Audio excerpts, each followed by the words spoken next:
Hey guys, how is everybody doing today? I hope everybody is doing well. Pardon me for just a minute whilst I go close this door. But it's me. It is Megan, the faithful fibromyalgia warrior. And I'm here because I am so very grateful today. Just even in the past week, at how much more God has been healing me. And let me start by saying, God is good all the time. All the time, God is good. Now, what do I mean by that? Well, I mean, obviously, those of us who are Christians, we know God is good all the time. I honestly never thought that any further healing would be possible for me. I thought when I lost 80 pounds back in 2020, so 80 pounds is about 40 kilos. And I lost that within about, sorry, that's the sound of our spaniel yawning in the background. Um, that's about 40 kilos. And I lost that between mid-June and mid-October of 2020. That was from finding my way, well, God leading me to find keto, which then led me to find carnivore. As I found out very quickly, I realized that while a lot of people can tolerate, 20 grams worth of carbohydrates coming from non-starchy vegetables, I'm not one of them.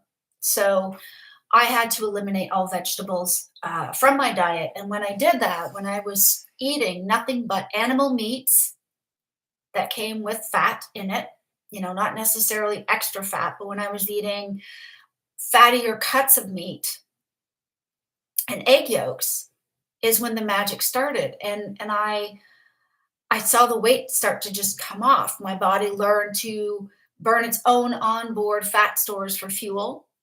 And let me say that losing all that weight, getting to a weight that is for me at 50 now, healthy.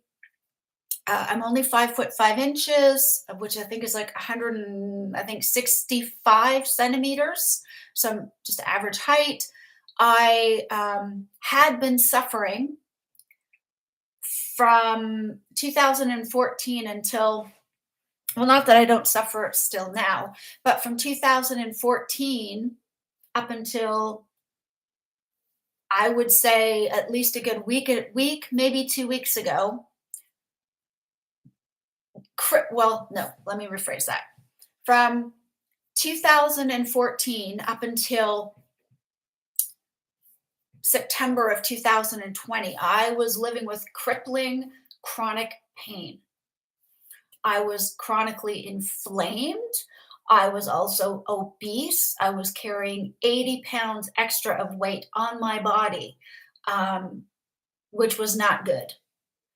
And it was one of those vicious cycles where I knew if I wasn't in chronic pain, if I wasn't dealing with fibromyalgia and a back injury, I would probably, and of course, COVID, I would have gone to the gym. I would have started getting on the treadmill. I would have started using free weights and trying lifting and resistance training and using machines. And I would never have even realized that I had to get the nutrition right first.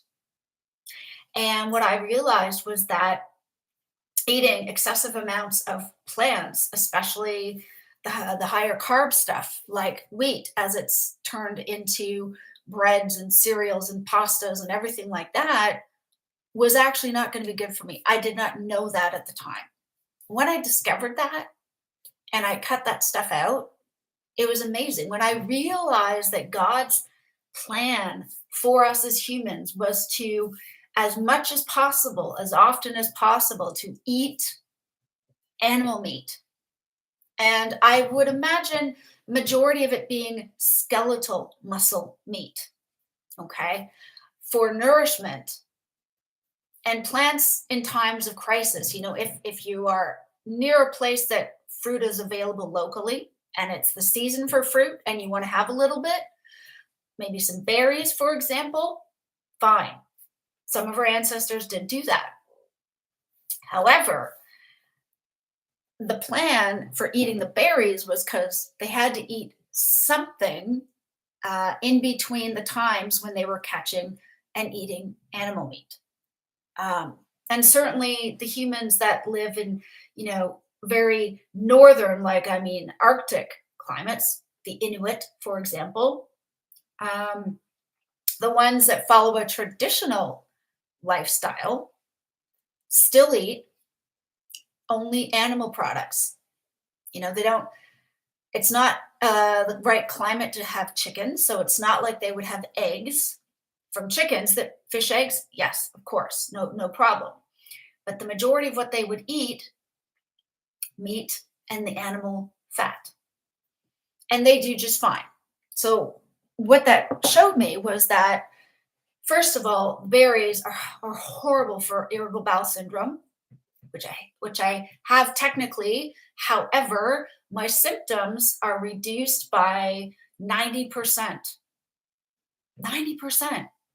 With the last 10% maybe being a result of, yes, I do enjoy coffee, can be a trigger, but it's normally only when I get stressed out over things, when I let my anxieties out, that's when it seems to trigger the IBS more than anything else. And so, yes, I practice prayer, meditation, remembering all God has done for me. And when I do that, I feel amazing. I feel fantastic. And when I'm at peace and when I let myself trust God, the process, and His plan, the IBS symptoms are essentially not even there.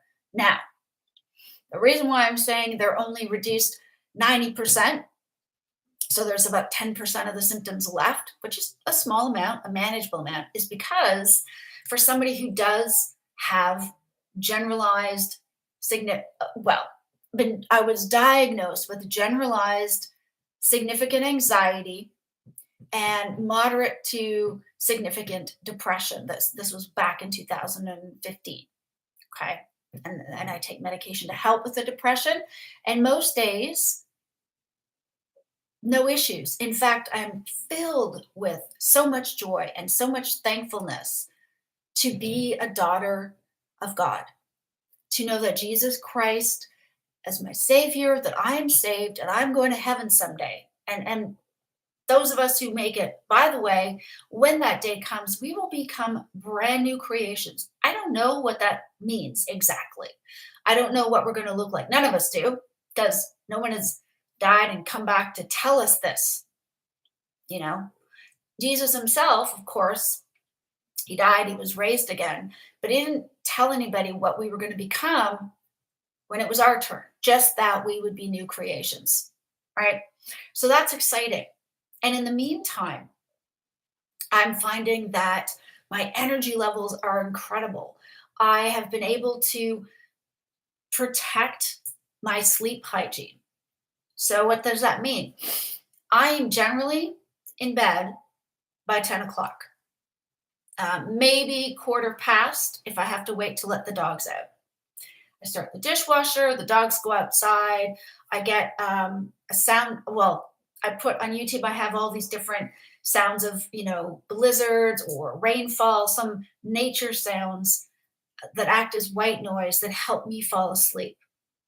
And I put those on every night. And that helps me get a deep and restful sleep. And, it's amazing to me.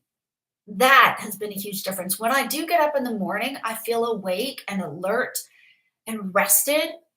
For the past couple of weeks, when I've wakened up in the morning, I have not been stiff and sore. I've gotten up and I've not had to sort of stumble out, hunched over, crunched up because of back pain. I've actually been able to walk through the house normally with good posture to let the dogs out, or if I'm getting up for the day.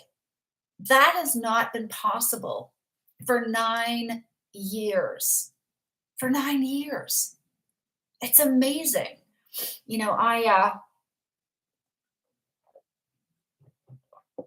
I have not had to use my crutch around the house for a very long time.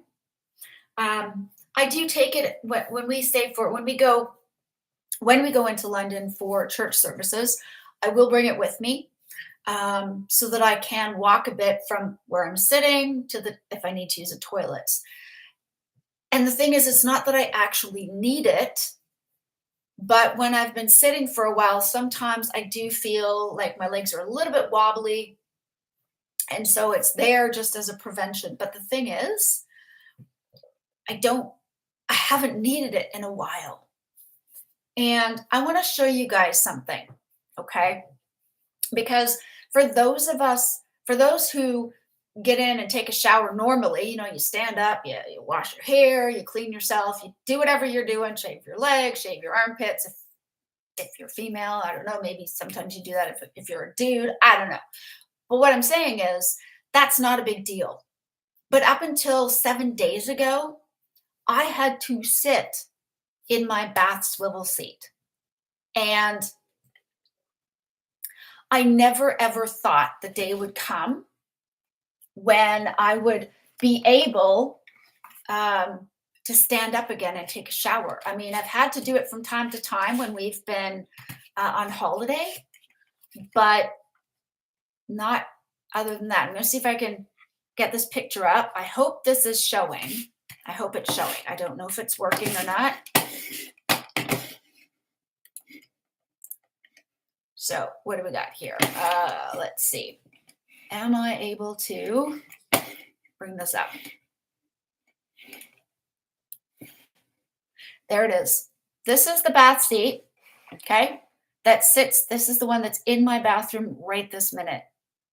And if you look at the lever that's kind of showing in the picture there, you push it up and it can swivel 360 degrees. And my back used to be so sore, and my arms and my legs used to ache so badly from all my fibro pain that I had to sit down. I could not hold up my hands. I couldn't hold my arms up to wash my own hair.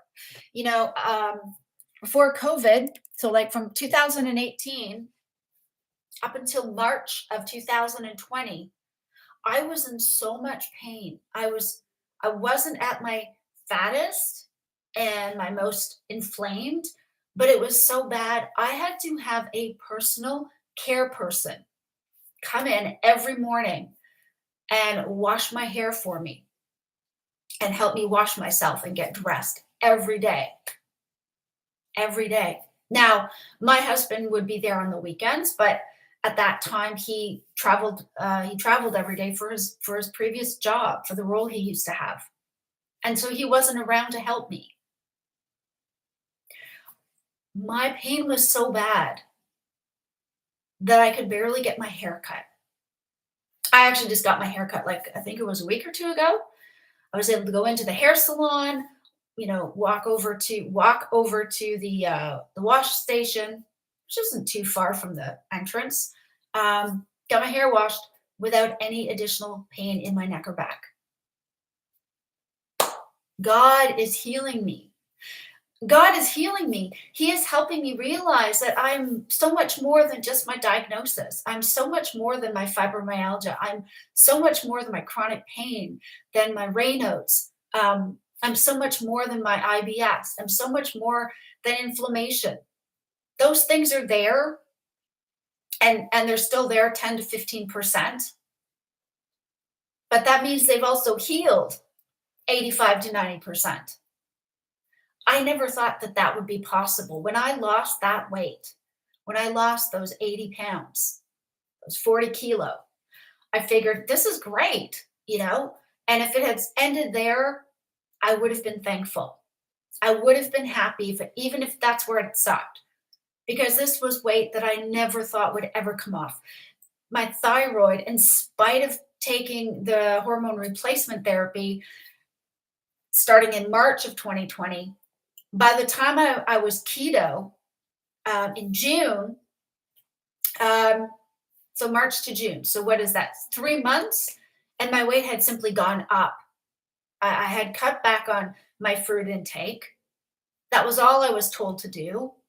I didn't change anything else. I didn't know that toast with peanut butter and bananas was one of the worst things I could eat. I didn't realize that even 2 or 3 apples a day instead of 6 or 7 was still a bad thing. My triglycerides were still at that time double the level of what was advised to be okay. It should have been, I think they said that the acceptable limit should have been, I think it was 2.3 millimoles per liter. I was at 4.6. And my triglycerides were still up there. I was still in the beginning of non-alcoholic fatty liver disease. And I had no idea what else I could do. I had given up. I was hopeless. I felt helpless. All I could see were the obstacles of, well, I can't exercise because of my back. So if I can't exercise, what do? I don't eat a lot. And I didn't. I was severely restricted, which I now know my body was hanging on to all of my abdominal fat as a safety precaution. I was in fight or flight mode constantly. My cortisol was over the top. My adrenals were entering fatigue, and I had no idea what to do. And my GP wasn't sure what to do. Just, well, give it a bit more time and then we'll go from there, because he didn't know. He didn't specialize in female hormones. And even the lipid specialist who told me that my triglycerides were the biggest issue, who told me that I had hypothyroidism, and said I needed to start taking medication for it, even she wasn't sure exactly what else to do, except to cut down on fruit and avoid sweet things like cakes and cookies as much as possible, which restricting, I was doing that anyways. And I was at a point where I felt lost, which was, of course, exactly the time when God was like, but I'm here. I'm here. I have a solution. And even though I didn't see how it was going to help, and even though I didn't fully believe that it could help, and I kept saying to myself, oh, well, that person's doing this on carnivore, but they don't have back issues. They don't have fibromyalgia like I do. Meanwhile, I've come to learn that Professor Bart Kay, who I highly respect, he himself had fibromyalgia and had it so bad that initially there were times he was bedridden. He could not even really get out of bed. He was in that much pain. And yet now, not an issue. I think he said it's something like 95% healed. The pain he has now is because he injured himself playing football a few weeks back. But that was not the fibro. And another person who I've greatly come to admire, or I've come to greatly admire, I should say, Rebecca Heichman. You'll find her on YouTube under Tailored Keto Health. She herself had struggled with fibromyalgia, along with C. difficile, along with a whole whack of other autoimmune conditions, as well as mental health challenges, mood disorders, etc. She reversed it all. And by eating a mainly meat-based diet, and whatever things she's allowed to be included to make it sustainable for her. And I realized, see, for me, steak, salt, and water doesn't work. I don't find the steak is fatty enough for my liking. I need to have, for me to feel satiated. I do best on meat where it's at least 20% fat. So for me, that is amazing back bacon with nice fatty edges from the butchers, which I put in the frying pan till it's extra crispy. That's so good. And 20% fat ground beef, or beef mince, as we seem to call it here, as well as I have found a grocery store that does 20% fat pork mince, and I put those together and fry it up with some egg yolks, and oh my goodness, it's amazing. But I'm also finding I don't need to eat as much. My body is finally recognizing that, hey, I'm not starving it anymore, and I can eat less of it, which is good because you know what that means? It means my body's learning to burn its body fat still, and it means I'm not going through as much meat on a weekly basis. You know, my husband has also made the decision to be much more carnivore based than he has been. He wants to get over his carb cravings and his sugar addiction. And I've made a point of really trying to not harp on it with him, but he sees how God is helping me heal and how I feel so much better. And he himself is trying. Yesterday, he was up in the Midlands with a friend. They went to a big poker game up there, but he also had to pick up his new company car up in Telford near Birmingham, which is a few hours drive from where we live. So he was going to go up yesterday anyhow, stay over. And he bought some snacks for the travel because it's a good 3 hours to get up there.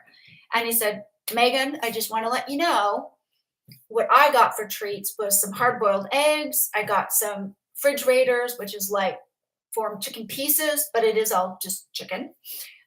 He got a couple of kombucha drinks, which have almost no sugar, very, very, very little sugar, and they're fermented, which is good for gut health for those who can tolerate it. I cannot, and I know those are not good for hypothyroidism. But if he's doing that, wow. And he told me they passed a Tim Hortons on the way up there. We do have some here.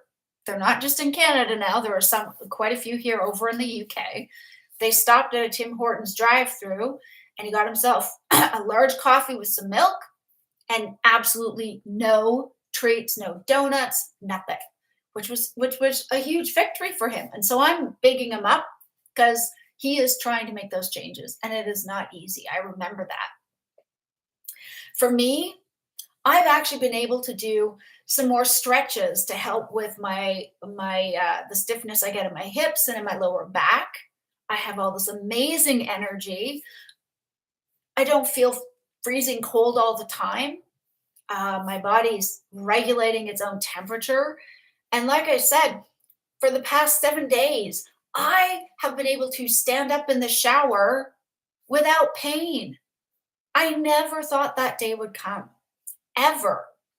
I dream of a day where maybe I'll be able to go out for walks again, not just through the house, but down the pathway to the fields with our dogs and not have to be in a chair. I don't know if that's going to happen. I have no idea. But I want to focus on that possibility instead of looking at myself and going, well, this is just it then.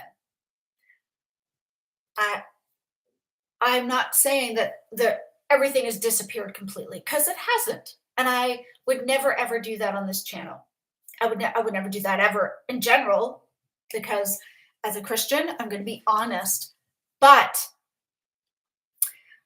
I continue to improve and to heal. I do not need to sit with a neck pillow behind me constantly. As you'll notice, I do not even need to have on my compression gloves at the moment. Those are more for the Raynaud's to keep my fingers from getting cold. But right now, I feel comfortable. And yes, I know, I talk with my hands all the time.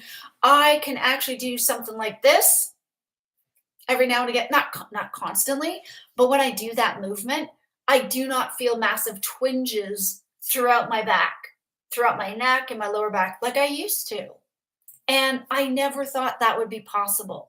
And I tell you what, it is only because God is healing me through meat. That's it. That is, God gave us these amazing bodies, right? And designed us so that if we look after ourselves, we can heal from almost anything. And The key is we have to get the nutrition right. And that was the thing. If I, excuse me, if I had not gotten the nutrition right, if I had not found that, God had this amazing plan to heal me by eating animal meat and the fat it comes with, and egg yolks as well. And yes, I will enjoy a cappuccino with some milk as a treat. But overall, I drink my coffee black if I'm having it. If I drink any tea, it's black tea, normal tea, or decaf, either way. But I also make sure I drink a lot of water. And one of the things I've come to see as well is even just by drinking room temperature water instead of, say, icy cold water, it actually helps my digestive system work better. So my IBS symptoms are almost gone. My digestion works no problem. I am at a very stable, happy weight. And if anyone wants to know, if anybody cares, it's about 120 pounds, which I think is 53 and a half kilos. I don't know, something like that. So from just over 200 pounds. So I think I was I think I was close to 210 pounds when I decided I have to do something drastic. And no treat, no processed junk food, no chocolate bomb souffle, whatever is worth my health. And I come to see that my health means more to me than that. And I don't want it. I'm not saying it was like this switch. I magically was like, all right, I'm just going to eat meat. And I'm never going to crave sugar again. No, not true. The hardest part was before I started keto, my husband and I both decided to try paleo for the first couple weeks. And it was a horrible decision on my part, except for the book we read that his sister recommended. But the doctor who wrote that particular book said, for the first 2 weeks, cut out just these 4 things: no dairy, no soy, no gluten, no sugar. I don't eat soy. I have to avoid gluten anyways. Sugar and dairy. So for 2 weeks, I did feel the withdrawals, and perhaps that is why when I eventually, after about 2.5 weeks, when I did go to keto, it wasn't as hard because I'd already had 2 weeks to detox from dairy and from sugar. Perhaps, but I understand it's not easy, and I say these things not because I expect somebody to go, oh, I'm just going to change everything right this second. No, of course not. And actually, if you watch any of Professor Bart Kay's videos, and I do recommend that you do, they're really informative, absolutely. He will tell you that most people, if not all people, should gradually ease into keto or even carnivore if you're coming from a standard Western diet. Why? Because if you cut everything out cold turkey, you may find you are getting oxalate dumping, where all the crap that's been built up in your cells starts to come out. If you can live with it, for some people, that means they get itchy, they get weird rashes, or they might have breakouts, or their hair gets all brittle and starts to fall out, which by the way can happen anytime you drastically change your diet. Whether you're going from standard Western to vegan, or you're going to carnivore, or you're going to, I don't know, paleo or keto or anything in between, when you change something radically and like that, that's what can happen. Now, that happened to me, but in my case, I found it was worthwhile. Why? Because for me, I couldn't gradually come off of carbs and starches and all plants because it would have left me feeling horrible if I did. So I had to approach things as the ultimate elimination diet. And I found out the things I do well with, and I confirmed the things I don't do well with or that I really don't like. I hate fish. It is absolutely gross to me. Don't like it. Don't suggest any sort of fish, please, because I'm not going to have any. Blech, don't like it at all. Um, I tried eating chicken, as far as chicken wings or even drumsticks. For me, the issue is it's so lean, even the dark meat, that I just never felt satiated. And, you can't, I can't just eat bland, unseasoned or unsalted chicken. So it to me has no appeal. But I've also confirmed for myself that I don't do well with any sort of seasoning or sauce except for salt. And that, just to add a bit of flavor. I just don't do well with it.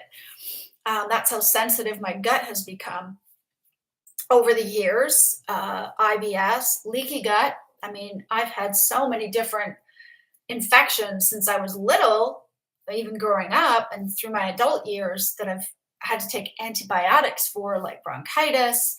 I've had um, laryngitis multiple times. I mean, I got my tonsils out when I was, I think, 5 or 6, because, as my mom told me, I used to get ear and throat infections on a regular basis, right? So you can easily develop leaky gut from all that. So leaky gut and IBS developed from there, and blah, blah, blah. But what I'm excited for, what I'm grateful for, is that I can stand up. I can sit here in this chair with good posture and it does not cause me pain. Every day, I make a point of standing up as straight and as tall as possible. And I feel as though I'm starting to train my body back to what it should be. So I'm not standing with my back flexed out like it wants to, because of how I was when since I was a kid, my pelvis always wants to tip backwards, which leads to hunching and poor posture, and that just makes everything worse, right? But I've been able to stand up with my shoulders back and have good posture. I can spend more time sitting on the sofa with my feet on the floor, practicing good posture, than feeling like I have to put my feet up with a footrest. And I never had that before. And as I've shared in other videos, I'm learning Ukrainian. Some of the words are very, very difficult to pronounce because it's very different from English, but it's amazing. I never in my life ever thought that I would have the brain capacity to learn a third language, because I speak English as a first language. I'm also fluent in French, and you have to take French at school when you're in Canada. Not everybody takes it all through like I did, but you do have to take French for up to, I think it's year 9 or grade 9. And I just kept on with it, and I took it through university as well. So I can speak French, I can read French, I can understand French. I don't always remember the rules and exceptions for grammar, but you could give me something and I would be able to understand what it said. And maybe only occasionally have to look a word up if it was a technical word I wasn't aware of before, right? But I speak French. So I thought, a third language. Wow.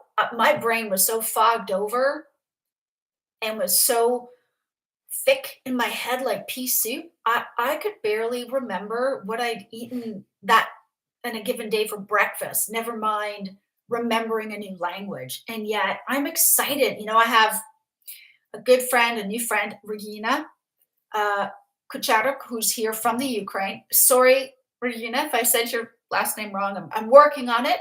She is helping me learn how to pronounce things correctly in Ukrainian.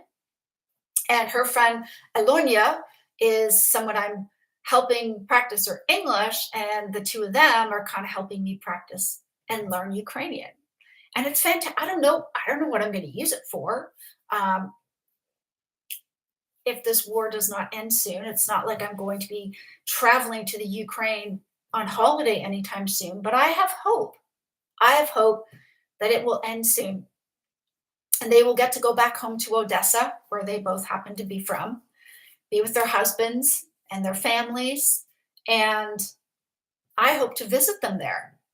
In the summer, I hear they have beautiful beaches, and that I will know how to speak Ukrainian and understand it enough to talk to them as well as any other friends of theirs that they're with.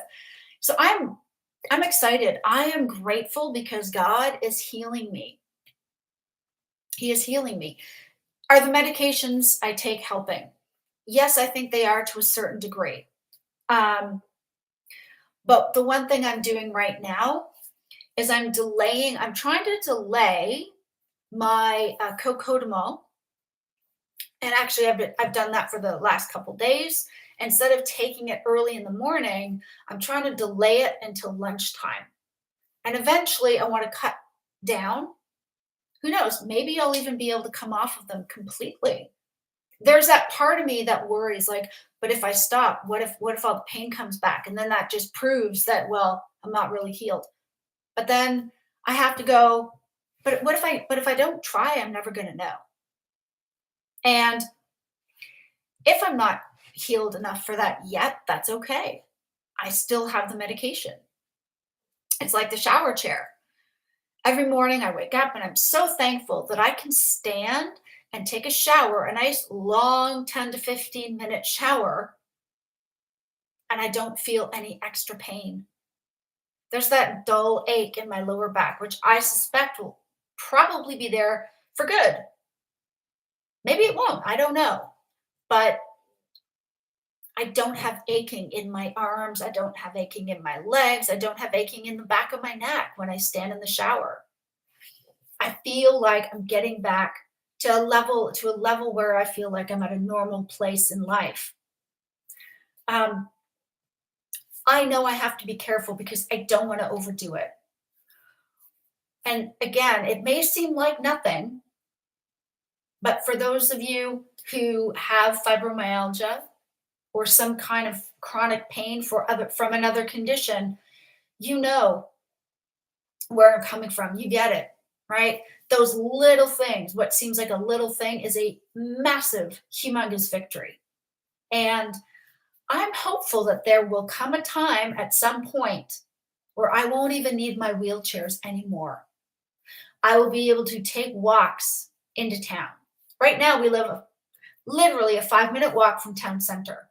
I am hopeful that someday will come. I will be able to make that walk without a wheelchair. That I will be able to, if that's the case, depending on when it happens, if I find that I've healed, then I might even be able to go to work again. Now, I'm not going to push it. That's the one thing I've had to learn is as much as I might want this to get better, I'm not going to push myself because then I'll just be right back at the beginning.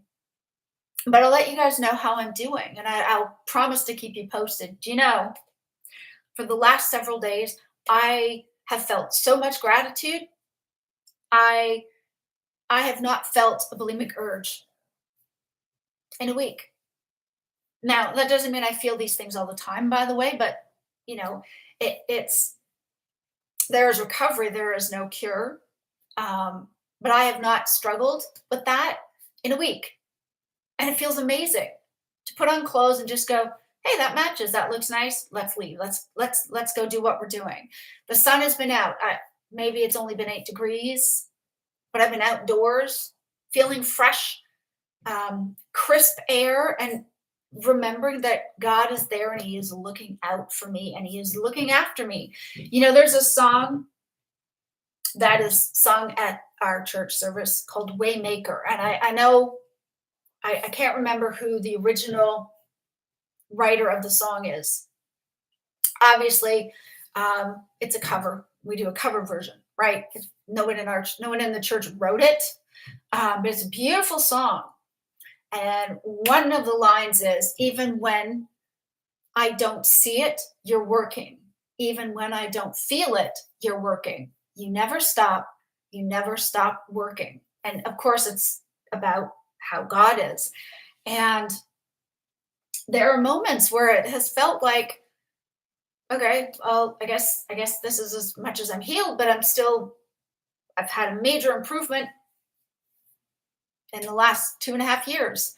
So let me be grateful so far. But what I'm coming to realize is that even when I don't necessarily see how God is working, because I can't see him as he's, you know, healing my cells, my mitochondria, as he's knitting together my muscles and tendons and nerves and getting everything healed as much as possible. And the more I eat the way I should, the more I can help him heal me. The more I can help him repair what's happening in my cells. And it's incredible. I don't know. Ultimately, I don't know if his plan is that I will ever be 100% healed. Perhaps I won't, in which case, okay, I have still noticed such an amazing and incredible change from 2.5 years ago that if right now is as good as it gets, if right now is as far as I'm going to heal, it's still worth it. It is still worth it. Why? Because I have my mind back.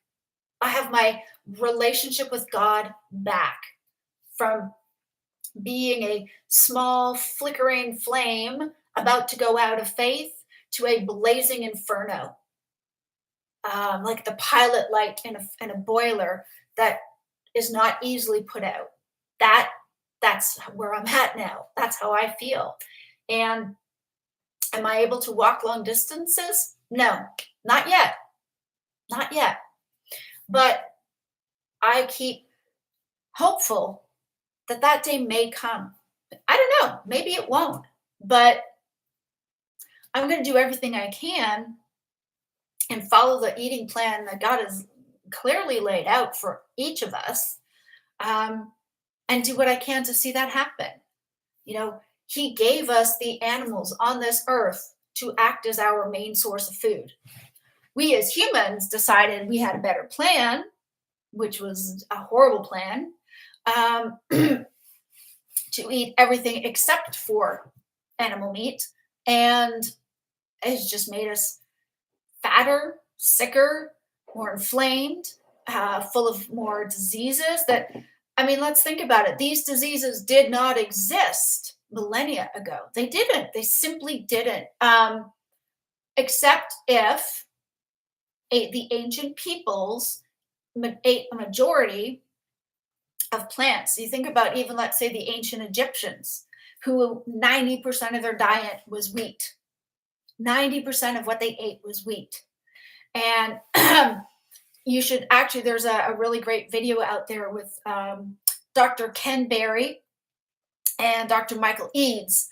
And basically, what research has come to find, and these are from stable isotope testing to confirm what these skeletal remains of mummified Egyptians had in their bones, therefore, what they ate, 90% of it was wheat. And they had teeth that rotted, they had all sorts of bone development issues, they had clear signs of diabetes, heart disease, obesity.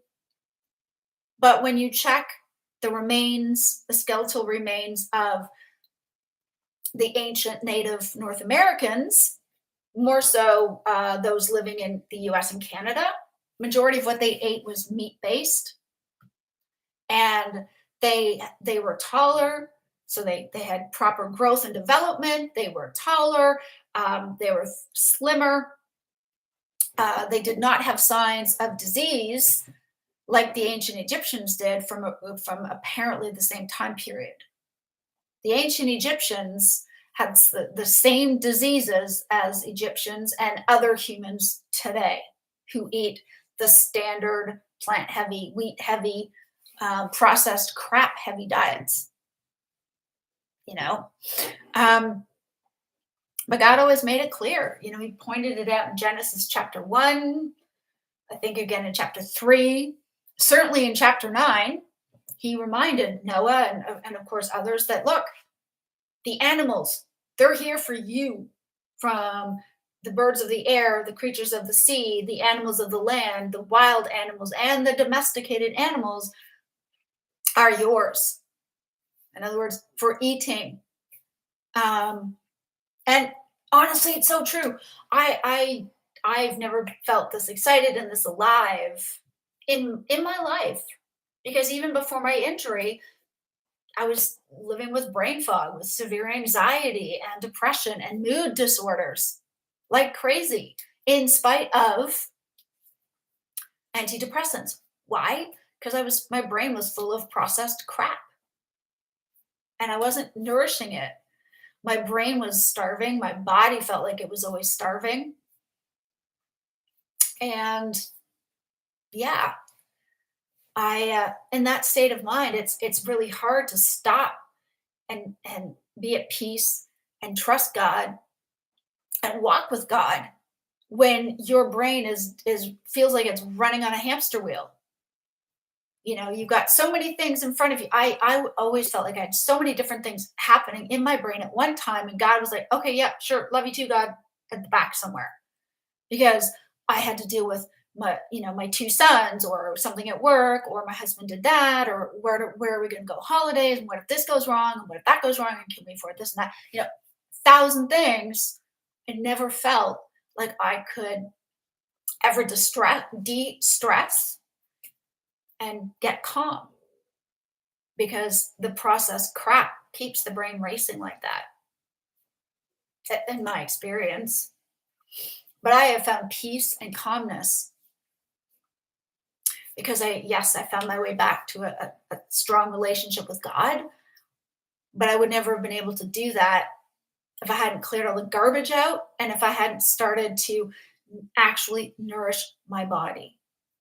Bacon, egg yolks, ground beef that is at least 20% fat, up to 25%. Somewhere in that range is the sweet spot.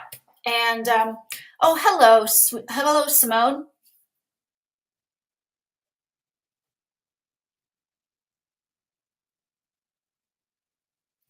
Um, so that's what's been helpful for me: egg yolks, bacon, fatty ground beef. Sometimes I'll get 20% fat pork, not pork, yeah, pork mince. What am I saying? And I'll fry that up as well, and a little salt to taste if I need it. And that's it. That is generally what I eat on a regular basis. Sometimes once a week I'll do doner meat, just the meat, no chips or salad or anything else, just for something different. And that's lamb meat. And it's amazing. And it's filling and it's satiating. And that's probably because lamb itself is a fattier meat. But that's what's helped me, you know. And I'm thankful that I lost the 80 pounds that I did. I am. I'm grateful that my inflammation has been so massively reduced. It's almost fully gone. Certainly the pain in my body has been greatly reduced and is almost gone. But mostly, I'm just grateful.